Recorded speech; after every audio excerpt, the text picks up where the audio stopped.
Okay.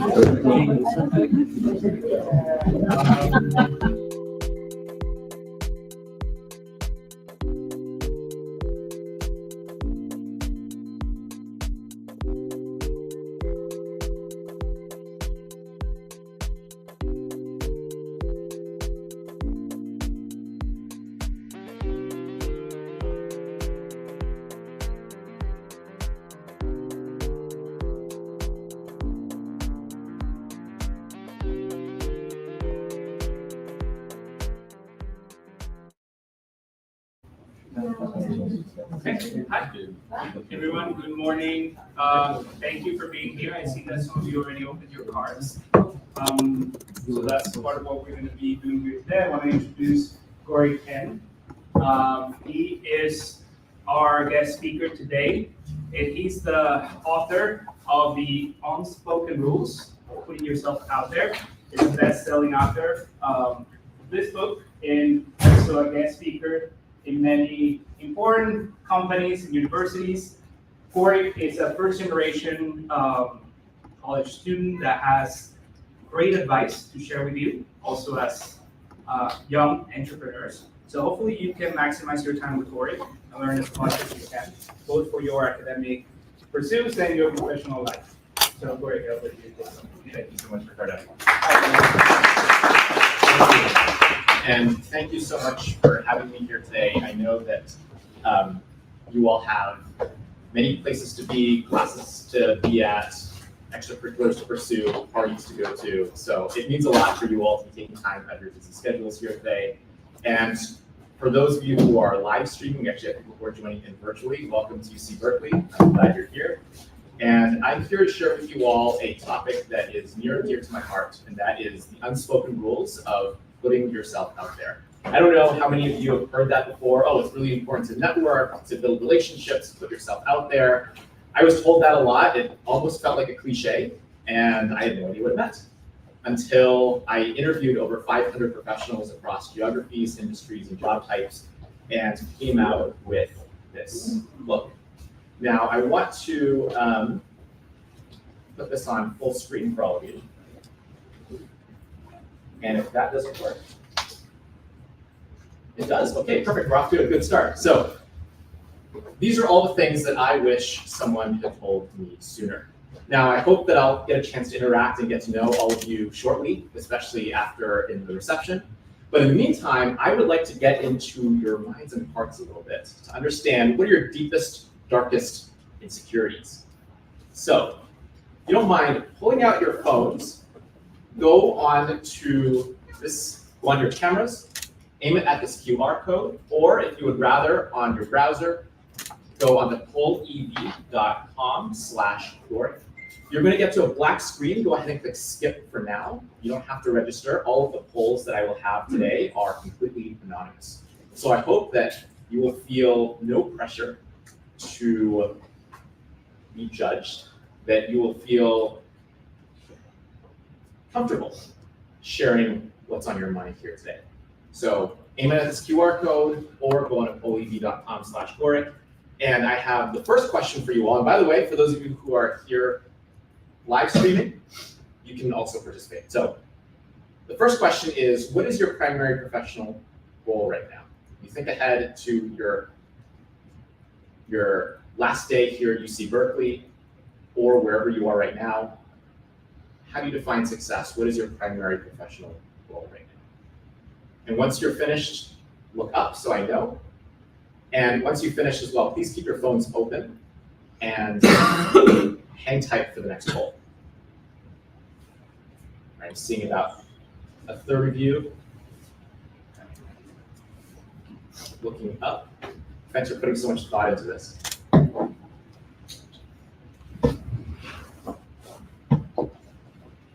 going to wait for maybe 3 more heads to look up, and then we'll take a look at what's on your mind. All right, let's take a look. So what is your primary professional goal right now? Thanks for being honest. To do something on my own, to be successful in creating a business, you wouldn't be here if that were not true. I want to launch my startup and succeed thanks to it. Really want to work in the VC industry, which is really hard to enter.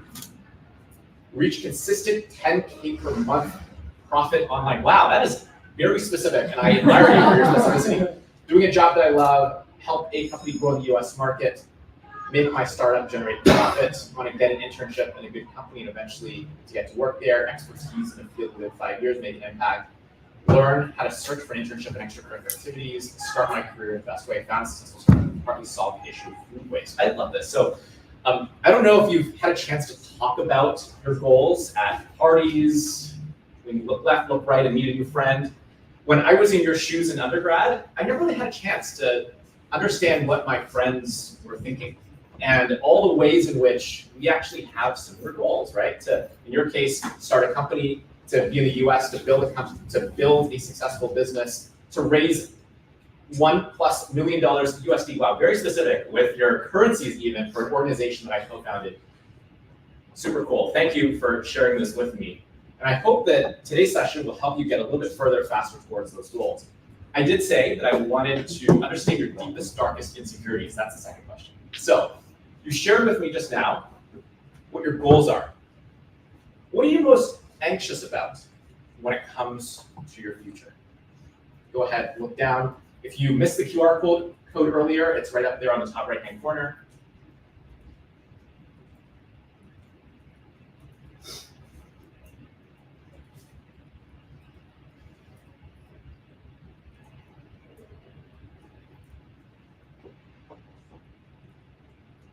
Failure to achieve my goals, not finding a virtuous life, not having enough money for my projects, not being successful, not earning enough money to do whatever I want, taking a good work decision, choosing the right field, not having proper financial and moral foundation, not being successful, not finding a job I'm passionate about, unfulfilling and missing relationships, establishing a marketplace for exchanging book rights. Wow, so these are very specific, right? But what I notice, I have some friends in UX design, and they told me this general rule of thumb, which is that if you're trying to test a product or a service, you don't have to ask everybody in the world, you just have to ask about 6 people. And you start getting some clear patterns around what people are feeling and thinking about, hey, your button is located in the wrong position, or I have no idea what the heck this thing is supposed to do. I hope you'll see here that there's some patterns, right, in terms of our insecurities, in terms of failing, of embarrassing myself, of letting other people down, of not reaching my full potential, of failing, whatever that happens to be. These are the things that I wish the people around me in undergrad and in grad school would be more upfront about, because I would look left, look right, and feel like I'm the only one who doesn't know what's going on, who felt embarrassed, who had these deep, dark insecurities. And I hope that just from looking at this, you'll realize that as high performing of a community as you're in at UC Berkeley, that there's something inside of us that makes us feel, am I really heading down the right path? So one last question before we dive in. Why?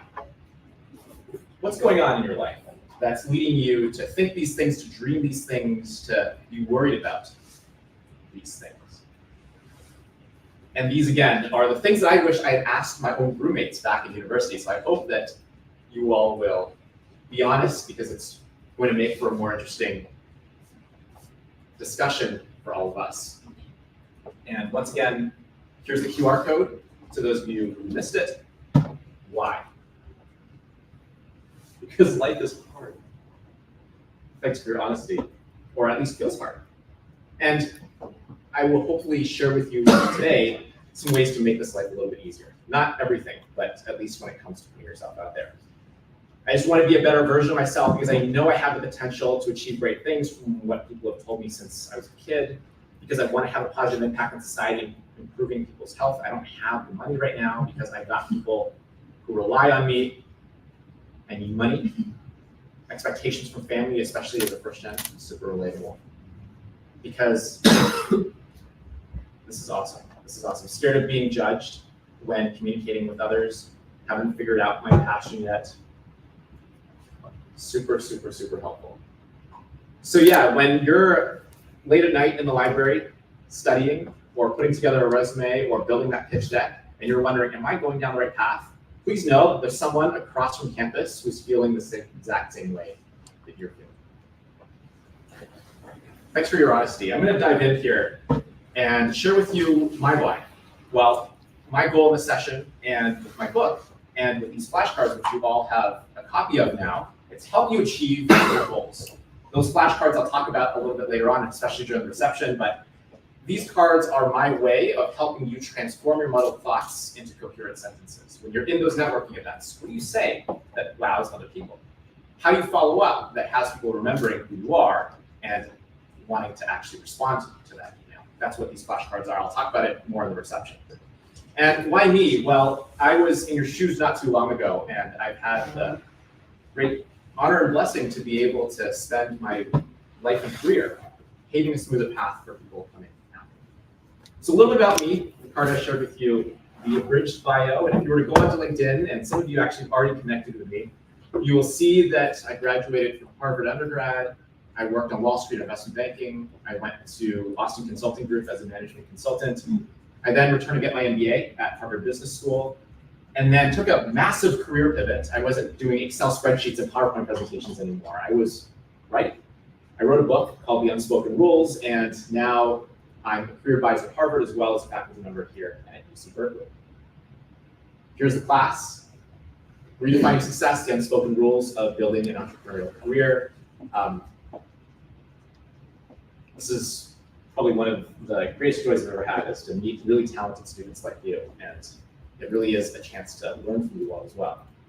Now, this is what you learn about me on LinkedIn. What you don't see, however, is this.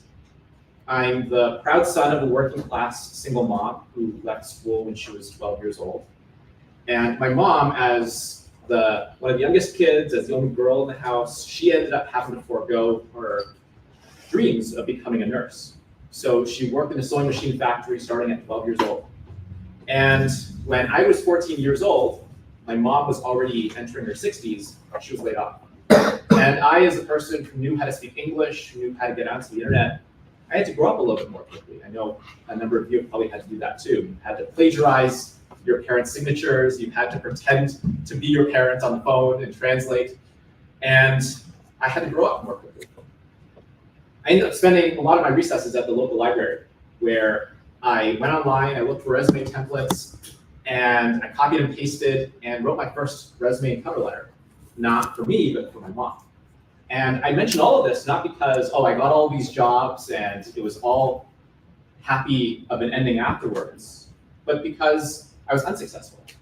I ended up spending recesses looking for those resumes, and then evenings and weekends following my mom around to clean strangers' bathrooms and kitchens to make ends meet.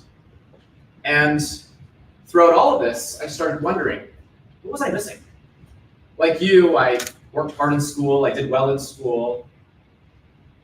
Why is it that something as easy as clicking a button on a job application could be so challenging? What was I missing? And it wasn't until university that I realized what I was starting to miss out on. I was at Harvard, which is full of privilege, full of people who have had mentors and older siblings and parents whispering in their ears, telling them what to do at a young age. And what I realized was there was so much more that I had to learn outside of school that would make the difference between me being successful and stumbling and not knowing why. So I remember I was walking out of the library one night, and I was working on a problem set. It was due the next day, and I was working hard. I was going back to my dorm room to head to bed for the evening. And then all of a sudden, I noticed that a bunch of my classmates were walking in the opposite direction. They were off to the faculty club. They were dressed up in suits and ties. I was wearing jeans and a hoodie. And I was like, wait, what's going on? Like, why wasn't I invited to this? The next day, I noticed that many of those students were missing from class. Fast forward another week, and I learned that they had been going to New York City for a final round interview. An interview that I didn't even know that companies were already offering. How did this happen? Well, I had gone to the same career fair that they had gone to, but I was so focused on the free swag. Seems like a relatable experience. My classmates saw something very different. They didn't just see the notebooks and pens and stickers, they saw the relationships they could build behind the scenes. And fast forward, and I walked away with a bunch of this. My classmates walked away with coffee chats, with interviews, with job offers. This is a real photo my college roommate took of me, trying to stay awake in economics class, trying to stay awake while building my resume and applying to all these jobs. We've all heard, right, the cliche of it's important to work not just hard, but to work smart. And I mean, you wouldn't be here if you weren't capable and don't know how to work hard. That's the ticket to admission. Sorry, old meme, but I really didn't have an idea of what I was doing. And it was throughout this entire experience that I started wondering, am I alone? Am I the only one in your situation at UC Berkeley who doesn't have an idea of how to navigate this big, lonely college experience? And it was this one question of, am I alone, that led to me interviewing over 500 professionals across geographies, industries, and job types, people who have been in your shoes before and found their way to career success, whatever that means to them. But in the meantime, life got more challenging. I mean, I had gotten these jobs, I had shown up on my first day, but I realized that, wow, there's so much more that I need to know. I remember this was my first day in my first job, and I was still setting up my laptop on my first day. I had gotten a corporate America job. I had made it, right? When all of a sudden, the partner at the company walked down the hall and struck up a conversation with my coworker who was sitting right next to me. And I was like, oh, wow, that's amazing. Like, my manager's manager is so invested in our careers that they would just walk down the hall and invite us to lunch, which was where she was off to. Well, I could see some sparks. I wasn't invited. And it was because my coworker had built relationships behind the scenes, had networked, whatever that means. And before I thought my job had even begun, I mean, I was just still setting up my laptop and my ID badge, I was already feeling behind. And I looked left, I looked right, I was able to get into a place like Harvard Business School, which I'm happy to talk about if you're interested in the Q&A. But when I got to Harvard Business School, I didn't just want to do well in school, I didn't just want to set myself up for career success, whatever that happened to be. I had seen this experience before as a Harvard undergrad. This time, I wanted to figure out, how do people live that lead to these disparities between those who have an easy time and those who stumble and don't know why? I was also, like you, interested in entrepreneurship. I wanted to build my own company. I was reflecting a lot on my own journey as a first gen, and I wanted to build something in career advising. So this is the Harvard Innovation Lab. This is where a lot of the students on campus who want to do startups would hang out. I was right there. And I was building something called Chat with Frank, where imagine you have any sort of career crisis or question.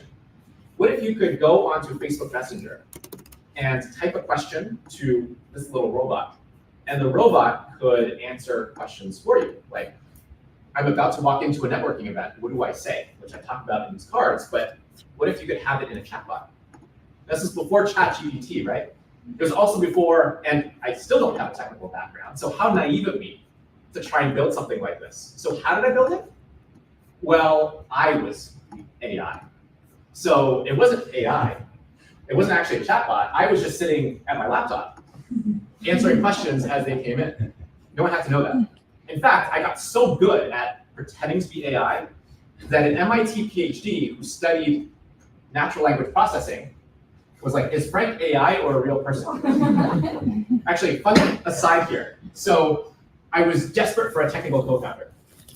And I went on to all of these computer science PhD lists, and I emailed all of them. And of course, none of them responded. One of these guys, I'll blank his name out, didn't respond to my email, but clearly read my email. Because instead of responding to my email, he decided to test out my technology. And I got so good at fooling him that he ended up responding to my email and was like, oh my God, how did you do this? So that was my minimal viable product on this path to entrepreneurship. I applied to a whole bunch of pitch competitions. And I say I applied because I didn't actually get any of them. Because unfortunately, a proposal is not selected for funding. I don't know how many of you have had that experience. Unfortunately, this was called Skill Rocket, predecessor to Chat with Frank, who was not selected. Nice, gentle ways of saying you've been rejected, right? your team has not been selected to move forward with the competition. Yeah, just tell me which one. I regret to inform you that your team is not selected as a finalist for this year's competition. So I got a lot of these, right? This is just like the first, like 5 that I Control F for in my email inbox, but this was experience in case any of you were curious. I had to go to class, and this was not my class, sorry, but this is a Harvard Business School class, and the way that it works is almost like this. So it's a semicircle. I was sitting right back here. I was taking an entrepreneurial sales class, and sitting like right over here was a student that was like the cool kid in class. And I, as the uncool kid, never had the guts and the courage to approach him for a conversation. So I'm like, oh my goodness, like this guy's too popular. Can't talk to him. But one time, he had made a comment in class that really resonated because I was working on an ed tech venture. He had made some comment about how to sell ed tech technologies to universities. I was like, there's a voice inside of my head that tells me I have to talk to this guy. So after class, this was the hallway of our classroom, I approached him. I was like, hey, his name is Brian. Hey, I couldn't help but notice your comments earlier on how you have experience in these things. We struck up a conversation in the hallway. And then afterwards, I went back to my room and I was like, there's something missing. I feel like I should have a follow-up conversation with Brian because I really learned a lot, and I feel like the 5 minutes that we had between classes just wasn't enough. So I emailed him, and this is for the first time I went back into my email inbox to show you how I lived as an MBA student. So here we go. I sent him an email, this was back in 2017. I was like, hey, Brian, I'd love to take up your offer to chat about selling to Problem 11. This is what he was talking about. As a follow-up to our tech sales class, any chance you're free to meet for lunch? And then I gave him my availability, and I said, hey, cheers to it. And I want to then share what he responded. He then said, hey, Gorick, I was just thinking about that. I was like, oh, wow, like I'm so flattered. Like I was so nervous to even approach you that you were, I mean, maybe it was just being nice, right? But maybe feel good. And then he gave me his availability, and then he said, Brian, all right, cool. So we set up a time. I send him, MBA students, sorry, we sent calendar invitations for each other. Crazy, right? So we have a calendar invitation, we go to lunch, this is the dining hall, and we chat. And then I share with him my ed tech startup idea, and he tells me, oh my goodness, if you're working on this ed tech venture, you totally need to talk to Sahil. I'm like, okay, like, sure, I don't know who this guy is, I've never heard his name before, but fine, I'll send an email. So a couple days later, actually on Sunday, I then said, hey, Neil, chat regarding ed tech. I said, hey, CPL, I was chatting with Brian the other day, and he suggested that we connect since you're an ed tech guru. Any chance you're able to catch up over a meal? I was very available. This is why Brian's cool and I'm not. Like, this is, yeah, a little bit over the top. Looking forward to it, Gorick. So luckily, Sahil didn't sense my desperation too deeply. And he was like, yeah, sure, let's chat. And then we went to the dining hall and we chatted once more. And then he was like, oh my goodness, you're working on this venture. You should totally talk to Professor Schlesinger. I'm like, wow. Like, I've never heard this name before. I've never taken a class with him. The only relationship we have is that we have the same university email address. What business does he have responding to someone like me? He would never respond to me. So I emailed him. I said, dear Professor Schlesinger, my name is Gorick. I'm a second-year MBA student working at the iLab Innovation Lab, the Rock Center. This is the Entrepreneurship Center. And I'm trying to provide personalized, more scalable, lower-cost career counseling at a link that's now dead. Given your tenure as a university president, I was wondering if you might have a few minutes in the coming weeks to provide some guidance on how to navigate the ed tech sales landscape. Please share a few times that work for you. I was like, okay, maybe he's too senior, too important. Maybe he has an assistant. Maybe I'll let him decide. And then I say, thanks in advance for it. I was thinking, okay, there's no way that this guy would respond to me. I mean, he gets emails all the time, I'm sure. Tenured professor, really high up in the faculty, he even has like a higher floor office. And then I sent him his email at 7:53. And then he's, upper floor, right? Like no business responding to me. And then he says, hey, let's meet.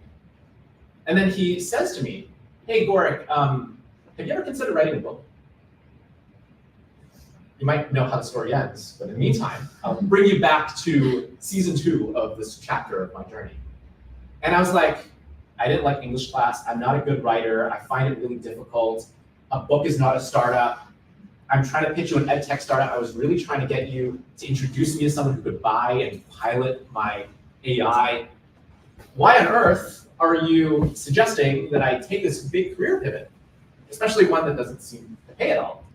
But I was like, okay, unspoken rules. From what I've learned from my career so far, send thank you emails, right? So I sent him a thank you email. I was like, hey, thank you, Professor. I didn't say hey, don't say hey. Professor Schlesinger, or dear, or hi.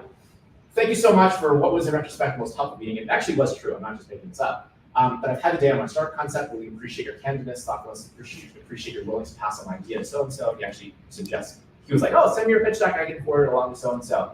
And I may reach back out next semester once I get my proposal more buttoned up. So this is kind of like a thank you, but like no thanks, right? Back then, looking forward to staying in touch. All right, so I sent him this initial email, right? At, do you remember the time? 7:53? 7:59 he responded. So this guy that I thought would be unreachable was actually quite open to chatting with me. Surprise. He also checks his iPhone, just in case you're wondering how my professor checks his emails. And I then think about this over winter break.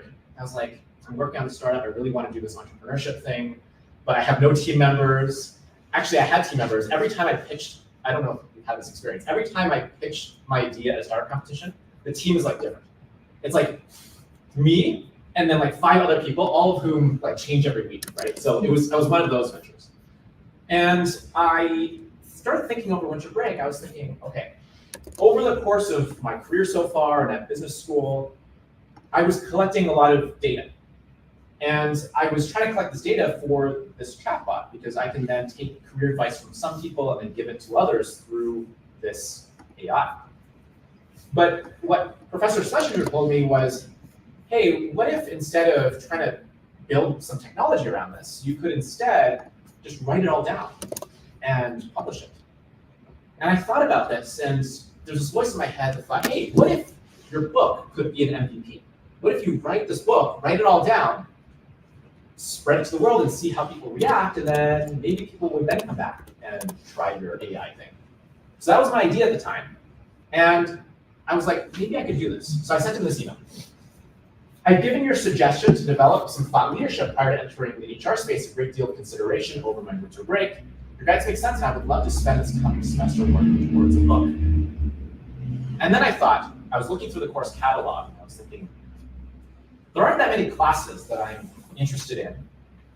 And I noticed that a lot of the students in business school, when they wanted to do an entrepreneurship thing, like they wanted to do entrepreneurship through acquisition, like a search fund where you buy a company, run the company, sell the company, or you're trying to create your own business, a lot of them will do an independent project. They'll go to a professor and say, hey, can you advise me? Good way to build a relationship, good way to get some good grades, good way to work on your project.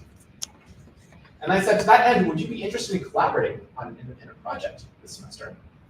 And then I explained myself, and please let me know if you're interested. Sounds like a great idea. Just work out a meeting time with my assistant, and we would meet. Meanwhile, I was working part-time on campus, and I was always really anxious about sharing my ideas with other people, right? This is the entrepreneurship thing. It's like someone's going to steal my idea and they're going to make $1 billion, and I'm going to forever wonder if I should ever have told them that. And there were a lot of my friends who were in that same boat of, it's such a brilliant idea that you do not deserve this inside look into what I'm building, this brilliance. But one time there was this manager of mine who really took an interest in me. It's like, hey, Mark, like, what are you doing outside of this part-time job? And if there was one thing that I learned from my pitch competitions is no one cares about my idea. I mean, they care so little about my idea that, clearly I hadn't done well in any of those pitch competitions. So if you want to take my idea and you can go ahead with it, like, all the power to you, because no one has seen potential in me so far. So I shared with my manager in this part-time job that, hey, I'm working on this independent project. I'm really excited about it. I'm first gen, and I'm trying to write down some of the things that I've learned from all these interviews.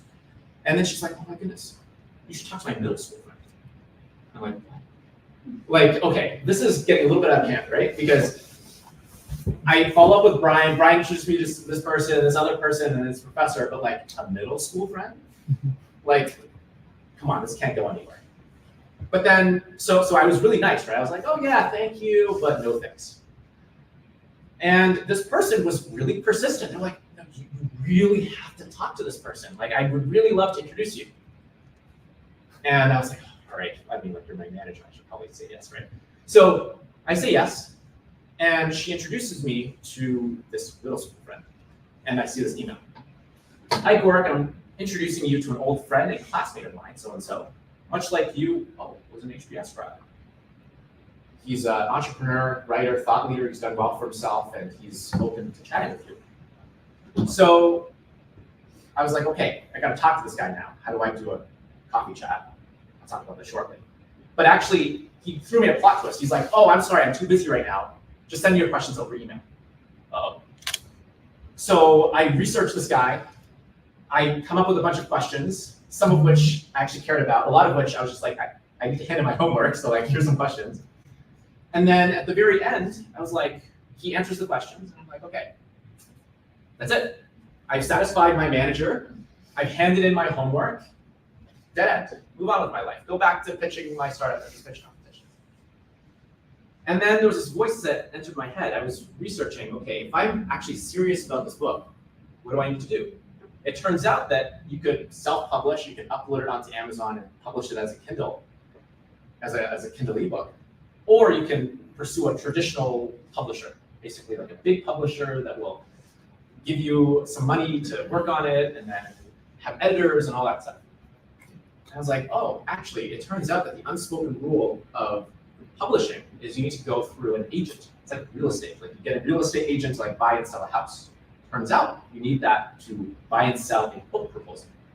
And a book proposal, it turns out, is just a pitch deck, only it's not in landscape mode, it's in portrait mode, and it's not in PowerPoint format, it's in Word document format. And it's instead of charts, you have words. Oh, problem was I didn't have one, so I pulled an all-nighter after he said, yeah, sure, send it along, even though I didn't have one. And I forwarded it to him. And then the next morning, I got this. Gork, so-and-so sent me your book proposal, which was very well done. Please let me know some good times to reach you. Okay. I say, good morning. Thanks for your interest. I'm free at these times. Let me know. I can be reached here. What's going on? What's going on? This is where, like, in a TV show, you like roll the commercials, right? By the way, one thing. He sent me that email at 7:48. I sent him an email back at 7:53. I guess a lot of the world happens before 9 a.m. It's even. Just wanted to call that out as I was just even going through my email inbox to figure out how I had made this journey. And then the rejection started rolling in. This time I was used to it, right? I mean, I've been rejected from every pitch competition, every funding opportunity. What an agent does is they take your manuscript and they forward it along to book publishers. And then the book publishers say yes or no. And then it skews a little too prescriptive. Basically, I'm like too detailed with my book. Okay. I'm afraid the author's platform isn't quite where we want it to be, so I must pass. Which is code for he's not famous enough. So come back when you're famous. I didn't find enough that felt fresh. I have no idea what that means. This author's platform is too, like, not famous enough, right? Overly prescriptive. People don't buy career books anymore. Outside of our intended wheelhouse, or like audience, we're going to pass. So many ways. I could write a book on 1,001 ways to say you're rejected, right? Without saying you're rejected. So here we go. One said yes. Harvard Business Review. And so I went back and I was like, oh my God, I now need to hand in my homework. So I started writing and rewriting. And all of the things that I learned from the entrepreneurship journey ended up being really useful.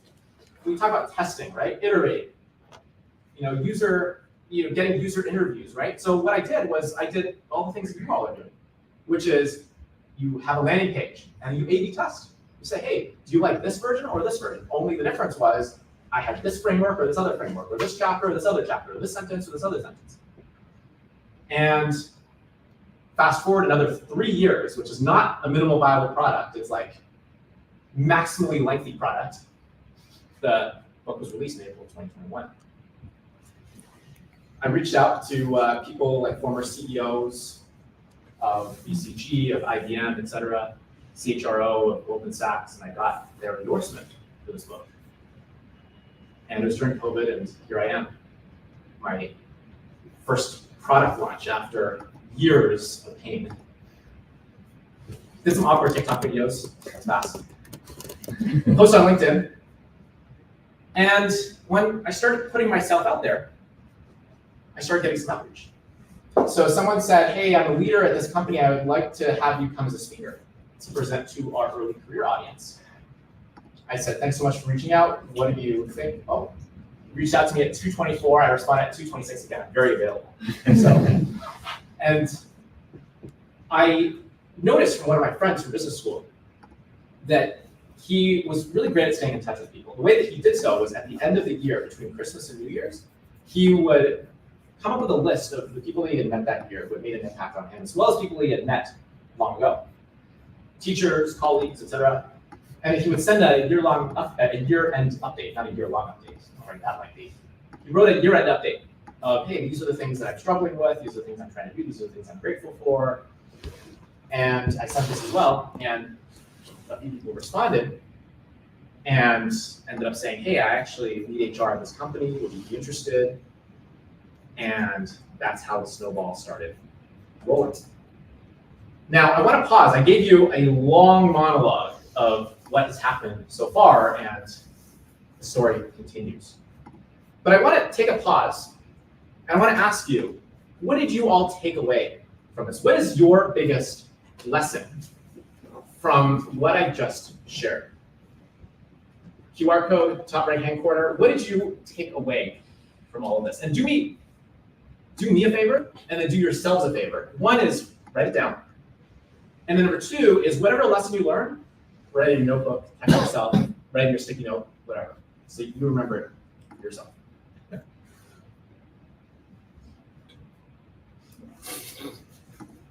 I don't know who wrote that.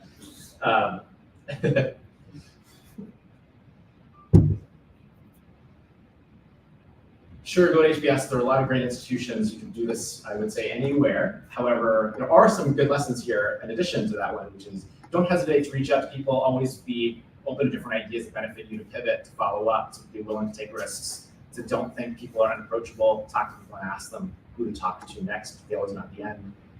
The importance of networking and following opportunities, even though they may not feel that helpful at first. There's not just one way to achieve your goals. I really have to respond to emails quicker. Be open to suggestions, put yourself out there, to be adaptable, to act quickly. People are good and want to engage with you, and authentic ideas and passion. One person can get you to meet millions, run through others' networks, be open to opportunities to present to you. It's okay to be rejected. Your first idea may not be the right idea, or your 50th idea may not be the right idea. I'm glad I didn't move on to the next slide report, whoever this was. Answered. Thank you for your wisdom, friends. So this is what you took away, right? And again, do yourselves a favor and write this down and remember it for yourselves, because I can tell you things all day long. It's about what you do in your own lives after this that will make the difference. So I talked about what you talked about, what you learned. Now I want to share with you a couple of things that I learned. What did I take away from all of this? Well, what I used to think and what I often hear from people is that networking is unnatural. It's sleazy. It's transactional. What I now think and what I want you to realize is it's just relationship building. something that we all learn in kindergarten. Actually, I heard this from someone that I interviewed for my book. He said, everything we ever needed to learn about networking, we learned in kindergarten. It's kind of true because, well, we all have had the experience of going to a new school, not knowing everybody, not knowing anybody, really, and then looking left and looking right and saying hello, hopefully not pushing a kid off the slide, and soon enough, you have friends. You stay in touch with them. And it turns out that networking in our professional lives is very similar. It's just that someone called it networking and it scared all of us and it made it seem really unnatural. And what I also learned, as you may have already uncovered, is launching a book is kind of like launching a startup. How? Well, first you have to identify a problem. So for me, I struggled in a lot of those pitch competitions because I was like, I want to build this AI thing. I mean, no one actually wants an AI thing. People want me to solve their problems. What were those problems? Well, in the moment, it was, I have this insecurity, or I have this stressful situation, and I don't have anyone to go to for help. That was the problem that I was generally focused on without even realizing it. And then you prototype solutions, right? You try out, is this an app? Is this a website? Is this a service? Am I a coach? Am I something else? And then we start getting into, okay, this is a PowerPoint presentation versus a Word document. In startup land, you build a pitch deck. But if you're bootstrapping a startup, you don't even have to build a pitch deck. You just build your product, you serve some customers, you generate some revenue. You don't have to raise money to be successful as an entrepreneur. Many entrepreneurs don't raise money at all. But if you do decide to raise money through venture investors, you have to build that pitch deck. And in my case, if I wanted to bootstrap my venture in the form of self-publishing, I could have just written the thing and then published it. However, in my case, I went the more traditional path, and I wrote a book proposal, which is, by the way, the exact same thing. Who is your audience? Why you? Why now? What's the market size? All the things you would have written for a pitch deck, you write in a Word document. And then you court investors if you're going down the venture funded path, or you court agents and publishers if you're writing a book. And then you secure buyers and users if you're building some sort of entrepreneurial venture, and then you try and get buyers and readers. And it's kind of similar too, in the same way that if you're building a venture, you're going B2B or B2C, right? Well, is my book going to be purchased by individuals, or is it going to be purchased by companies or schools for their students or for their employees? It's the same thing. Turns out that you could say this about a lot of things in life. It's the same process. So even if you decide not to do a startup long term, you're not wasting your time. You're actually building skills that will benefit you long term. And this is where networking can help. I mean, you can send your pitch deck to everybody and probably get no response. Or you can be strategic about how you meet people, how you interact with people, how you follow people that can mean the difference between them saying, yeah, sure, let's chat, and them ignoring you. And what I didn't realize was that my network was actually a lot bigger than I thought. I mean, I was not coming into Harvard with wealthy parents or well-connected parents. I had to build those relationships from scratch. And when it comes to you, you have your first degree connections, right? This is everyone in your cohort, right? Everyone in your class, all the people that, your 6 closest friends that you text, right? Like that's your first degree network. And people have said, right? Like you're kind of the average or the median of your 6 closest friends, like choose wisely, right? But then those people know people too. So your roommate's friend, your roommate's former coworker, your roommate's cousin could be a valuable relationship. And so the more people that you know, the more people that you'll be able to access.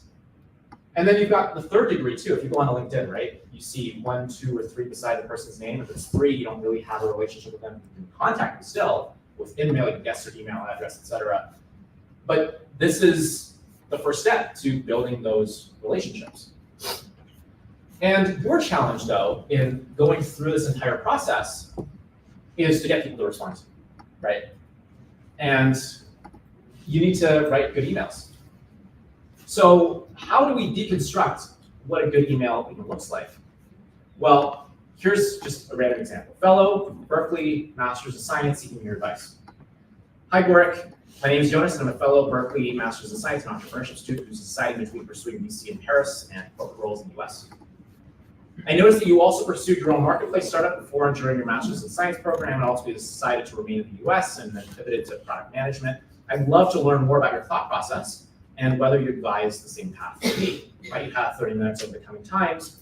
I noticed that they're in Boston, or they're in New York, they're in BC, they're in Eastern Time.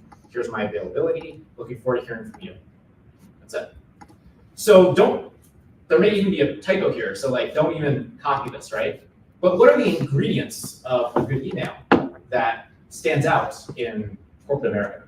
Well, you're writing an unambiguous subject, right? Don't name your emails like you name your files, draft, right? Like you'll never find draft again if you save it and then you save another draft. Like you want someone to be able to know who you are, what you want, what they're supposed to do with the email right up front. Address others professionally. I use a lot of hey's, right? I didn't use hey with the professor, hi, dear, whatever. And then I want to show connection. You've probably all received a lot of spam emails or mass emails from people, and you're like, oh my God, like another one? And that instinct probably came from you looking at this email and realizing this person didn't just send this to me, they sent it to 100 other people. So I'm going to rely on the other 99 people to respond. I'm not going to waste my time. So you need to make it so that when they read this first sentence, they know this email could not have been sent to somebody else. In fact, that's your litmus test, right? Before you send an email, ask yourself, if I read this from the other person's perspective, is it catered to them? And one way you can test is, hey, let's imagine I accidentally sent this to somebody else. Would it still make sense? If it doesn't make sense, it's customized enough. If it does make sense, probably leave it too generic. And then you want to have a clear call to action. The thing about school, right, is we are incentivized to like write as long of an essay as possible. It has to be 1,500 words or whatever. Well, shorter is better. And specifically, you want to split out, what do you want? Sometimes in the military, the US military, there's a term called BLUF, bottom line up front, BLUF. And it means whatever you want, say it, like right at the top and then elaborate below.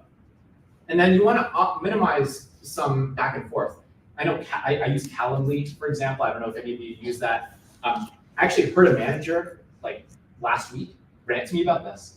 They're like, oh my goodness, this person's looking for a job. They're an undergrad. I'm like a senior partner, and they tell me to go on their Calendly. Now I'm hearing some chuckles. I don't know why you're chuckling. Those of you who are chuckling probably have a sense of why. Well, it's kind of like you want to talk to me. So you need to show a little bit more effort, right? It's not like, oh, it's a privilege to be chatting with this undergrad. So write out your availability. Again, this is not me, right? Like I love Calendly personally. I found it super useful, but I'm just translating from somebody else. I don't make up the rules. Somebody else makes them up.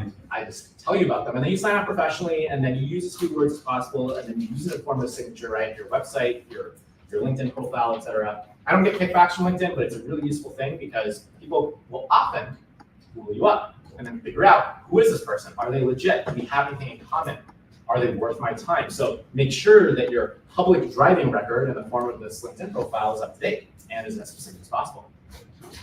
Use spacing right so it's easy to skim. My manager at one point told me, try to fit it onto an iPhone screen, maybe like one scroll. I can't have them like this is just a recipe for being ignored. That's it. And then one thing I didn't realize is time your emails. In my experience with a lot of the people that I've interacted with, a lot of stuff gets done before 8 a.m. So I sometimes, admittedly, will time my emails just to make sure that I reach them when they're most active on their iPhones or iPads or whatever. So that's the template. And what you're trying to answer, right, is why you, why me, why now? And if you build that urgency in your pitch, then you will increase your odds of getting your email responded to. And you want to, it's about style and substance, right? It's about the substance of what you say. And actually, in the cards, you have a lot of blanks. The blanks are the most important part. And then the skeleton, the how you say it, is what these flashcards are about and what, well, this template is about. So in the end, don't copy and paste this. It would be really awkward if everybody here used the same email, but this is at least a starting point. Why? Well, we talked about funding your startup, right? Should I say it now? Okay, I'll say it now. Earlier, you saw a slide of me and my class, Redefining Success. The person next to me is someone that I emailed through that 2010 email to. There's someone that I met in undergrad, someone that I was like, oh my goodness, this person would never want to stay in touch with me. And this person is so amazing that they have no business answering an email from me. But as I was going through that email curation list, I was like, okay, should I send it to this old former manager? Should I send it to this high school friend? Should I send it to this classmate of mine? I included this person. And this person invited me to chat, connected me with a nonprofit that she runs. I don't know how to tell this, but she's my wife now. And we actually co-teach this class at UC Berkeley. So you really never know. I mean, I guess I maybe a bit away from the slide, but you really never know where these relationships can take you. In my case, someone who rejected me 3 times ended up saying yes before. To be more influential in your career in life, I mean, some of you will pursue a startup. Many of you may pursue a job, maybe you'll pursue academia, right? But the higher up you go, the more you become a salesperson. So it doesn't matter if you're a data scientist, you're doing this all day. But the higher up you go, you're not going to be doing this anymore. You're going to be selling your ideas, selling your team, selling yourself. You're going to be fighting for resources across different departments. You're going to be selling your company, right? And so these skills are valuable, especially if you want to rise in your career, and I know all of you do. And you also have more opportunities to build relationships than you might think. And there are 3 common scenarios. In fact, all of you have already been in this situation, even here on campus today. When you're with people, I mean, we're with people here today, and we'll meet afterwards. When you're trying to learn something new, so let's say you're interested in this market, but you don't know anything about it, or when you're looking for a job. So recruiting season has kicked off, right? A lot of companies are coming to campus. There's probably emails being sent around from club to club about this opportunity and this fellowship and this internship program. Well, when you're with people, you have opt-out opportunities, as in like you're already here, right? Like you have to work harder to not make eye contact with your dorm mates and to say hi to them, like they're like literally in front of you. Or professors, or your assigned buddies if there's like a mentorship program in a certain club, or people in the same meeting or email, and I mean like here today, right? Like it's a choice to walk out afterwards and to just like go home. And then anyone in this room, right?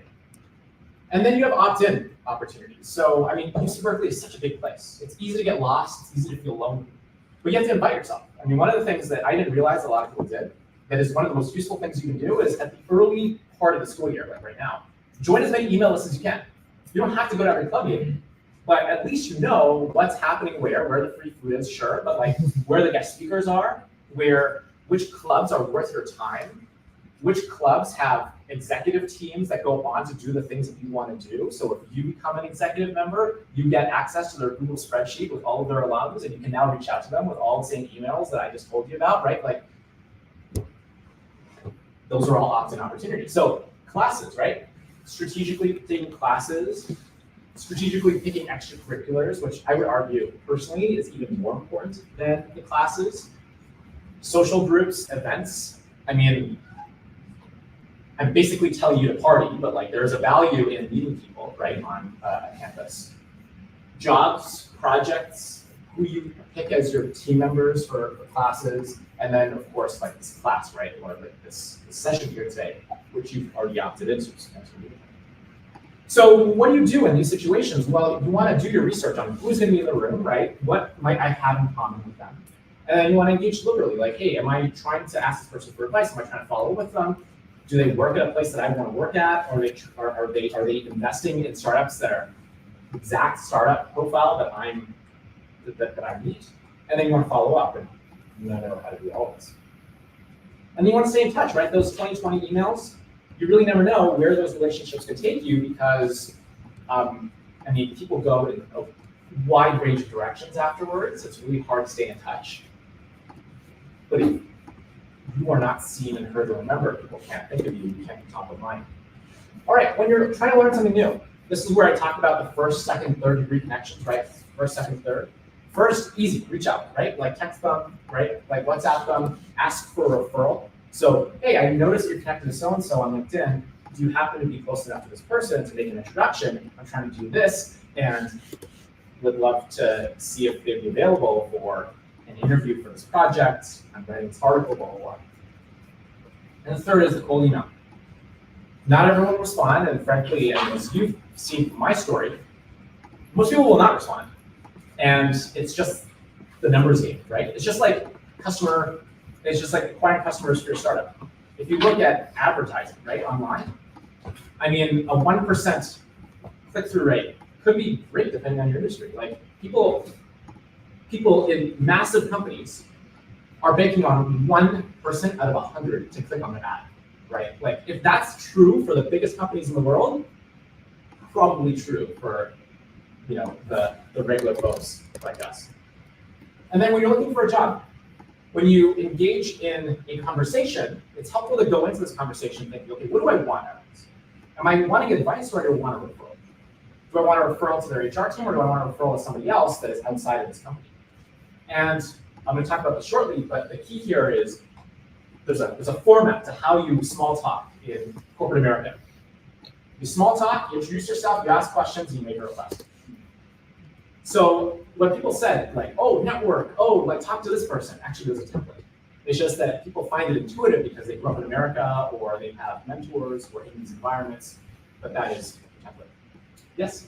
Would you ask for a referral right in the first conversation with that person, or would you wait to have follow-up conversations? Great question. It all depends on how great your conversation was. And if you set up your conversation well, absolutely. Sometimes you may not even get a second conversation with this person. So my instinct is if you want to go into this wanting a referral, don't wait for the fifth conversation, wait for the end of the first conversation. But whether someone offers you proactively, like, oh my goodness, you should talk to so-and-so, or says yes when you ask, depends on how well you perform in those first moments. So what does this look like and sound like? We'll actually talk about this right now. So when it comes to, well, this we already kind of talked about, right? We talked about the asking. Well, actually, I'll talk about this in a bit, but let's first talk about the asking for a referral. What does that look like? Don't copy this email, but very quickly, I'm going to go into it. Hi, Maria. It was nice to see you the other day. How did your presentation go? Assuming they had a presentation, right? Again, don't just copy paste this. I'm wondering if you might be close enough to Tristan Francis to make an introduction. I'm working on a research project for this class and noticed that he used to work as a product manager at this company, and you're connected to him on LinkedIn. I was hoping to get his perspective on this. If you would be open to making an intro, please let me know. If it would be helpful for me to send a blurb for you to pass along. If I caught you at a bad time, no worries. Let me know either way. So what am I doing here, right? I am personalizing my outreach, not looking like a spammer. I am writing a clear call to action. What do you want me to do with this email? If I don't know what to do, I'm just going to ignore you. Not because I want to ignore you, because I'm confused. Give a specific reason. Like, I'm not just trying to talk to them for the sake of talking to them. Make life easy for others. So what I've noticed is people, when they get a hard request, we've all encountered this before, right? Like a friend is taking a class, they have a survey, it's 30 minutes long, and you're like, I really want to help you, but I don't have 30 minutes. I'm going to wait for somebody else who has 30 minutes to help you out. I'll pass. So make it easy, right? If you're trying to get an introduction, chances are, what do they have to do? They have to introduce you. How about you introduce yourself so you can copy and paste, so they can copy and paste it for you. You're asking for some time, right at your availability, so that all they have to do is pick a time and you're done, versus I have to go into my email inbox, I have to translate my time zone into your time zone. I give you one option, you're not available then. Like, you see how this unravels, and then people just say, well, forget it. And then you get ghosted. That's how ghosting happens. So give others an out. You don't want it to sound presumptuous, like it's an honor to help me. And then that's it. All right, cold email, and then we'll get to the anatomy of networking call. Here's another template. Hi, so-and-so. My name is Worthing, and I'm a fellow Berkeley alum who also studies at,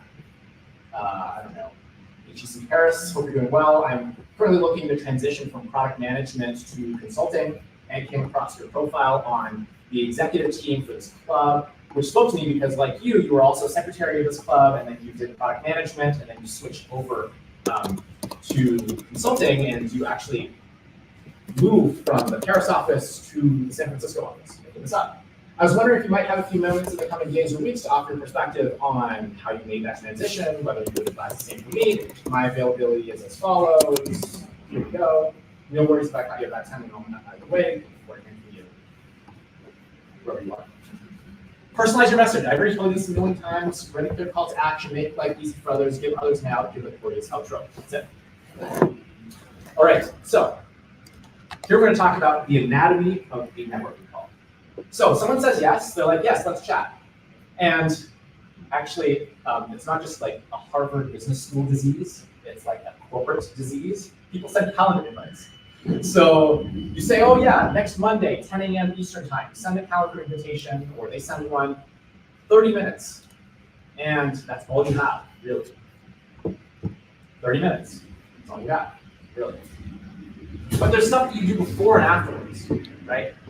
So you want to prepare, and you want to show up on time, and you want to end on time, and then you want to divide it up into 5, 5, 15, 5. So your question is going to be here. What do you do about those last 5 minutes that has a productive follow-up? But how you spend, or whether people are willing to spend these 5 minutes with you, depends on how you spend these 25. So let's go into this. Talk, small talk. Introduce yourselves, ask questions, they'll let me answer, and then discuss your next steps. So this is like overly templatized, right? Like you don't sound like a robot. It's easier said than done, but like hopefully once you know the structure, you can easily move from one to another. And if you just listen to enough people talk, you realize, oh yeah, roughly that's how it works. All right, so reflection. I asked you earlier, right? What are your goals? What are your anxieties? Think about it for this person. What are you looking for? Are you looking for a referral? Are you looking for advice? What do you have in common? What can you strategically drop and say, oh, like you, I also play? What will you ask? What are the questions you'll ask that will have the other person saying, oh, wow, this is a great use of my time because you did the research that Google could help you with, and now you're coming with questions that Google could not answer for you. All right, small talk. I hate small talk. It's necessary though, but it's actually easier than you think. Oh, thanks so much for taking your time. How is your day or week going so far? You mentioned that you were on the road and you were on a road show last week. How did it go? Whereabouts are you calling from? Oh, I have this down for 30 minutes. Does this still work for you, or do you have a little bit less time? If they say, oh, actually only have 15 minutes, now you gotta adjust in real time, right? You gotta pivot, as you guys have already said, to, okay, how am I gonna get all this done in 15 minutes? And I'm gonna keep an eye on the time so I make sure that I keep this person on track. All right. Then you get into this. I'm not sure how much context you have or how much Julie had shared with you about my background and my goals, but I'm happy to give you a quick intro. I've said this like 1,000 times. No one has ever told me, like, I know everything about you. Stop talking now, let's just get on with it. Everyone's gonna say, oh yeah, please introduce yourself, right? So this is just like not even a question. And then I am a blank at blank studying blank, or I'm working on this venture in partnership with these people, or I'm funding from these sources, or like the blanks are where you don't sound like a spammer, right? And then this is your chance to talk about how you got to where you are. And a lot of people, especially if they're in school but interacting with a much more seasoned professional, it's really tempting to just talk about the LinkedIn profile. I'm studying this, this is my major, this is my minor, this is my school, right? But you don't really relate to stuff. Like, you don't go online and like, oh my goodness, like, I really like this person because they went to UC Berkeley as well. Like, that doesn't happen, right? You relate to people based on their personal story. So tell yours. I know all of you have incredible personal stories of how you got to here and how you've gotten even to the step before. So growing up, I'll just make this up. Growing up, I was a first-gen low-income college student. I did well in school, but I always felt like there was something that I was missing that my single mom couldn't necessarily pass down, which got me interested in this domain of career advising, because I just can't help but feel like there's so much potential in what a college career office could do to help level the playing field for people who are also coming from a background. So I took it upon myself to build this chatbot that I hope can make career counseling more scalable. Totally made this up. This isn't even my intro anymore, right? But notice, I don't just talk about the thing I'm working on because people aren't going to be interested in that. People are interested in people. So talk about your story and the why behind why you're doing what you're doing.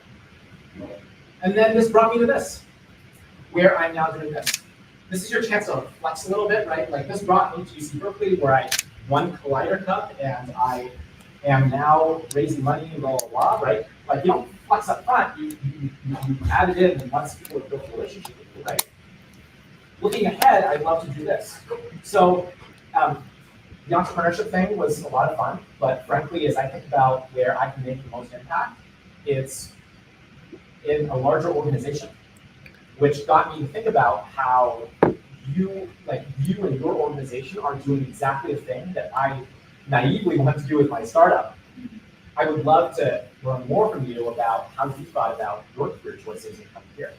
What did I just do? That's a good example, right? Of someone who maybe didn't want to do a startup anymore and then wanted to go down the corporate path. Like, you don't have to start all over again. Everything you've done up to this point is worth sharing, worth plugging.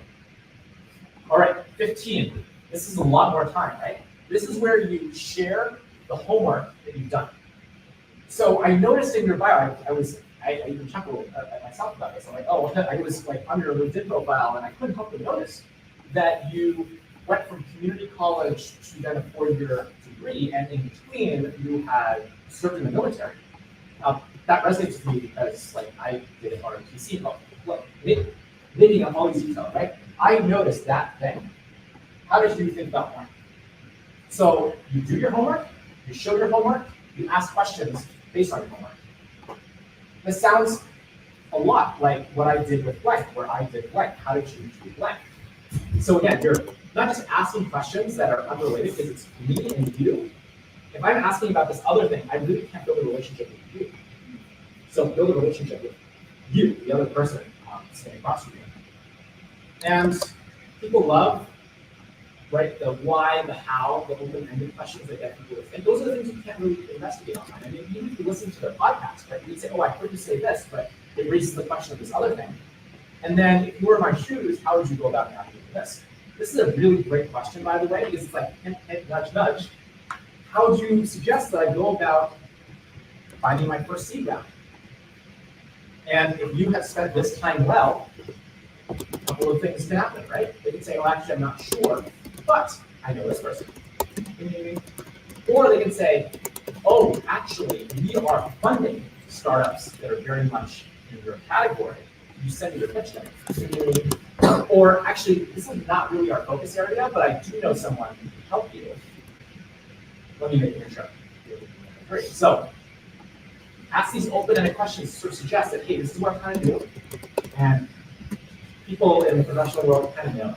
Like, you're not just here to, shoot the shit, right? Like, you're here to like move forward towards it. And then you say, this definitely sounds like something I'd like to pursue. How would you suggest I go about this? Code for, help me out if this is a good match. Is there anyone else you'd suggest I speak to about blank? Someone said this earlier. That was a great observation. That just because you're talking to one person doesn't mean they can't introduce you to more people. That's the secondary connection, right? And then what's your suggestion on how I can best stand out in this process? So if you're applying for a job, let's say you're not doing the startup anymore, you're doing the corporate path, or you're looking for an internship. The reality of how many internships get filled is not to the front door, it's to the side door. And the side door gets filled because people in August are already calling, hiring managers, and hiring managers are saying, oh, we have 2 positions open full time because we didn't give as many return offers to our interns as we had expected. So we have 2 positions that are open. We're starting the process right now. And by the time the end of August rolls around, we will have already filled those 2 spots. Like, this is how things work, right? So making sure that you're asking questions like this. And that's it. Cool. All right. I like. There's a lot to go through, right? I want you to go back through this, and I want you to think about then the follow-up, right? The follow-up is where you send a thank you email, you send the personal introduction, you send your pitch deck, you just thank them for their time. They gave you some homework, right? Like, oh, we should check out this person, we should look into this startup. Do that homework, follow up to show that you're committed to this, right? And then make this as a general habit, and you'll quickly realize that your rate of success is going to be a lot higher than you would expect. So I revealed another poll. I'm going to jump to it right now. What is the top thing you kind of do differently starting tomorrow or even just this afternoon? QR code, top right-hand corner. And once you're done this one, I have one last one, so keep your phones open. Reach out more, talk to me. I'm here. Send LinkedIn invites. Talk to more people. Reach out to people. So we're seeing some patterns here, right? I want you to do two things. One is just write this down, right? Remind yourself. But one thing that I found really helpful, and actually this is backed by psychology research, is turn this goal into an if-then statement. So this isn't just a coding thing. If-then statements are relevant for life. If I'm in this situation, then I will do this. So here's an example. If I'm invited to a conference, then I will look at the attendees of that conference, and I will make a list of the 3 people that I want to talk to, and I will make sure that I approach them, and I'll forget about everybody else. That's an if-then statement. The more you can do these if-then statements, the more you will have what's called an implementation intention.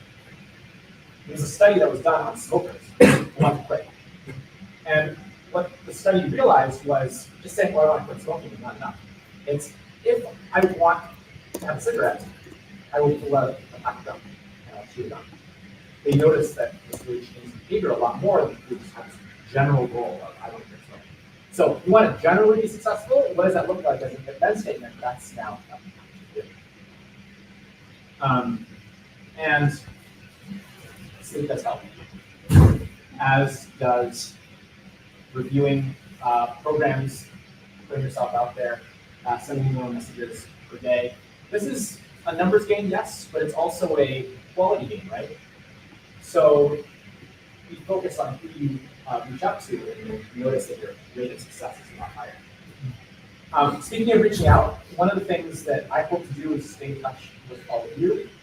So if you could just go back onto your phones, I want you to, well, number one, rate this out of 10. Let me know if it sucked or if you actually liked it. And then I have some other questions about like, what else do you want to hear from me on? What did you like most? What did you hate? And then finally, the one thing that I want to share with you all is an email newsletter that I publish every week.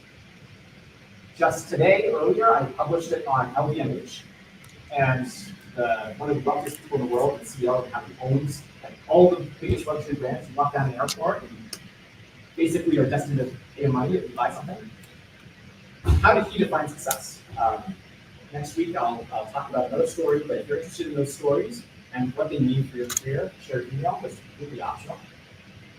And at the very least, I hope that all of you will take this chance, fill this out. If you could just do me one favor, please do this, and this includes those who are doing it. QR code is in the top right-hand corner. I'm going to give you 5 more seconds to scan that QR code if you haven't already done so.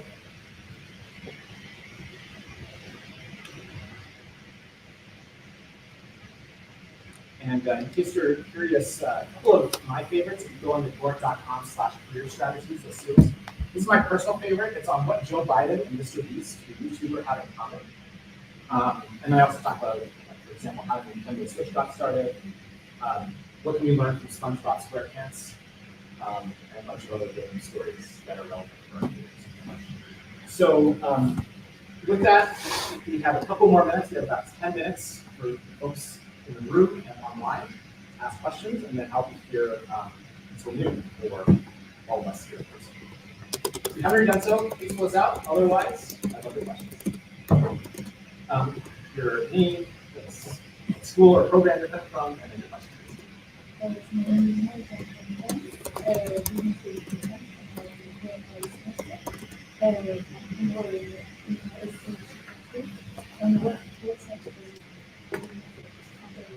Yeah, so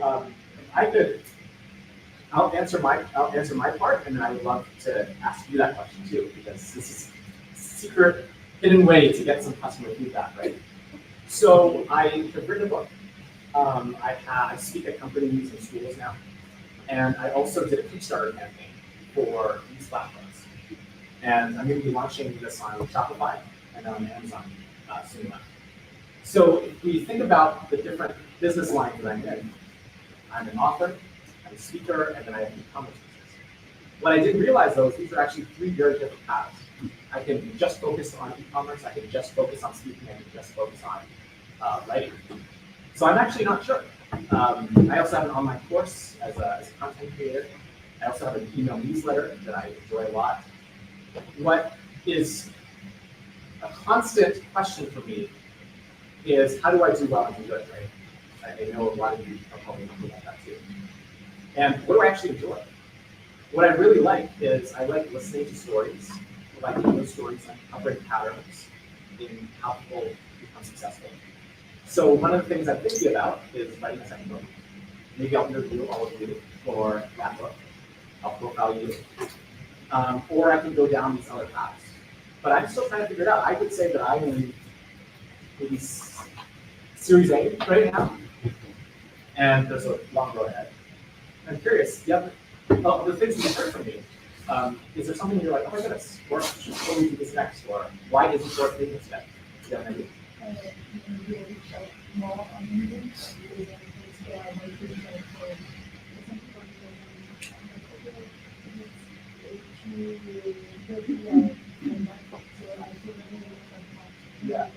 Yeah, that sounds good. That sounds good.